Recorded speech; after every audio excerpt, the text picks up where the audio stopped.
दिल्ली की उस सर्द फरवरी की रात में हवा किसी बर्फीली आरी की तरह जिस्म को चीर रही थी। ऑफिस से निकलते वक्त ऐसा लग रहा था मानो हड्डियों के अंदर तक बर्फ जम गई हो।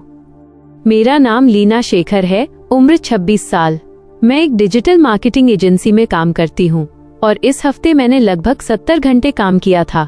आंखों में जलन थी, दिमाग में क्लाइंट्स की डेडलाइंस का शोर था और शरीर बस एक ही चीज मांग रहा था, शांति।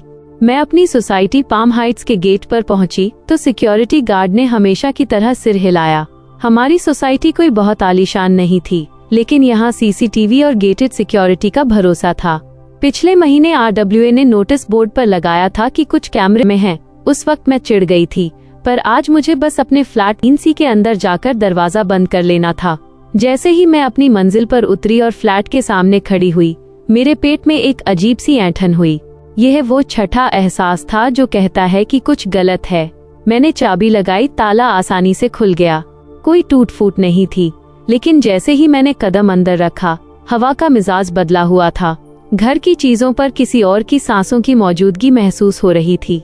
लाइट बंद थी, लैपटॉप मेज पर था, टीवी अपनी जगह था, चोरी कुछ नहीं हुआ था।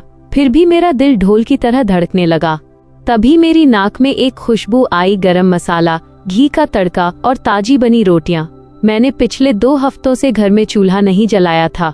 मेरा फ्रिज हमेशा खाली रहता था, सिर्फ आधा पैकेट दूध और कुछ पुराने सॉस। मैं धीरे धीरे किचन की तरफ बढ़ी। मेरा फोन हाथ में था और उंगलियां कांप रही थीं। तभी फोन की स्क्रीन चमकी, माँ का मैसेज था। मैं थोड़ी देर के लिए आई थी, तेरे लिए खाना बनाकर रख दिया है। फ्रिज बहुत खाली था बेटी। फिर दूसरा मैसेज आया, स्पेयर की एक्स्ट्रा की से आई थी, बुरा मत मानना, लव यू। मेरे शरीर में मानो बिजली दौड़ गई। डर तुरंत गुस्से में बदल गया और गुस्से के नीचे वही पुराना गिल्ट जाग उठा। 2 साल पहले जब मैंने ये घर लिया था तो माँ ने दरवाजे पर रुककर कहा था, लीना एक चाबी मुझे दे दे, इमरजेंसी में काम आएगी। माँ हूं ना। मैं ना नहीं कह पाई थी, क्योंकि हमारे समाज में माँ को ना कहना एक बुरी बेटी होने का सर्टिफिकेट होता है। आज माँ ने उसी भरोसे का कत्ल किया था। मैंने तुरंत फोन मिलाया। माँ ने तीसरी रिंग पर उठाया। अरे लीना, मैसेज मिला, आलू गोभी की सब्जी बनाई है। मैंने बहुत सख्त आवाज में कहा, माँ आप बिना बताए मेरे घर में कैसे घुस सकती हैं? उधर सन्नाटा छा गया। फिर माँ की आवाज छोटी होकर आई, मैं तो बस मदद करने आई थी, तू अपना ख्याल नहीं रखती। मदद? मैंने चिल्लाकर कहा, मदद का मतलब प्राइवेसी का मर्डर करना नहीं होता। माँ का लहजा तुरंत बदल गया। अब माँ को भी बेटी के घर जाने के लिए अपॉइंटमेंट लेना होगा? हमने तुझे पाल पोस कर बड़ा किया और आज तू हमें पराया कर रही है। यही उनका सबसे बड़ा हथियार था, और त्याग का बोझ। मैंने कहा, माँ मुझे वो चाबी वापस चाहिए। माँ ने रोना शुरू कर दिया। अपनी माँ को चोर समझती है? ठीक है, कल लॉबी में आकर अपनी कीमती चाबी ले जाना। अगले दिन माँ ने लॉबी में सबके सामने मुझे चाबी थमा दी और ऐसी नजरों से देखा जैसे मैंने उनका कोई बड़ा अपमान किया हो। मैं ऊपर आई। मुझे लगा मैं जीत गई, लेकिन 3 दिन बाद जब मैंने उस चाबी को अपनी पुरानी चाबी से मिलाया तो मेरा खून ठंडा पड़ गया। माँ ने जो चाबी लौटाई थी वो एकदम नई और चमकदार थी, जबकि मेरी चाबी घिसी हुई थी। यानी माँ ने चाबी लौटाई नहीं थी, बल्कि उसकी कॉपी बनवाकर मुझे नकली चाबी थमा दी थी और असली अभी भी उनके पास थी। मेरा दिमाग फट पड़ा। उसी रात मैंने एक लॉकस्मिथ को बुलाया और पूरे घर का ताला बदलवा दिया।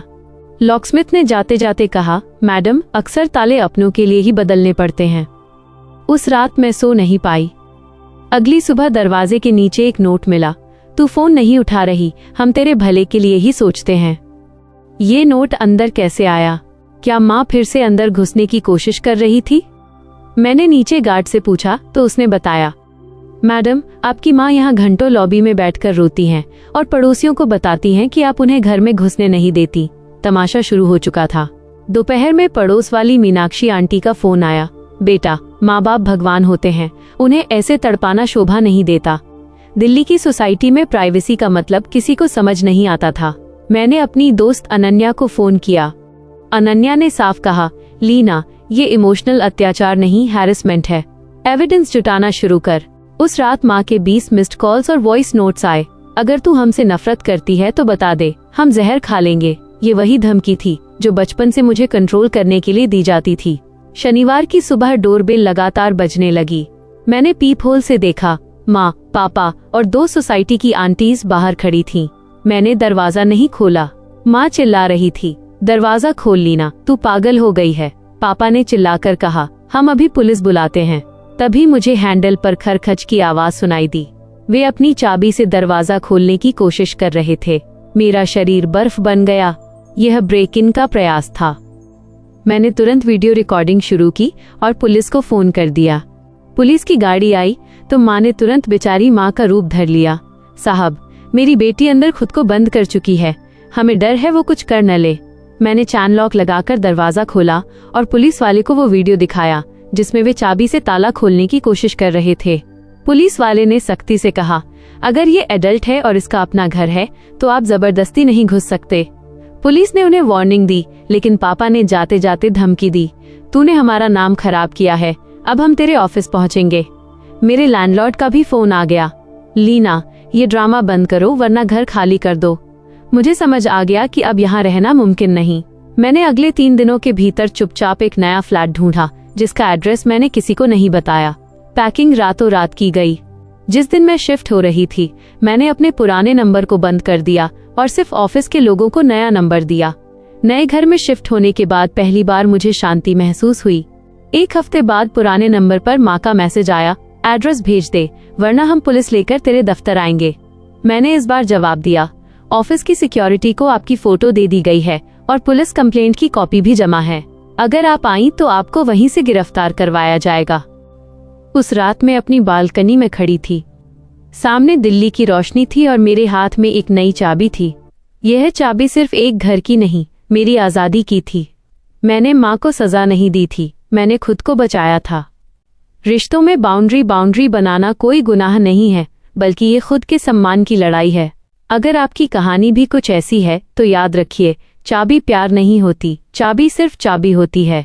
उसे किसे देना है और किसे नहीं, ये हक सिर्फ आपका है। अगर आपको मेरी ये लड़ाई सही लगी तो कमेंट में मेरी आज़ादी ज़रूर लिखें और अपने शहर का नाम बताएं। यह लड़ाई लंबी है लेकिन खुद के लिए लड़ना ज़रूरी है। क्या आप चाहते हैं कि मैं इस कहानी का अगला भाग लिखूं जिसमें लीना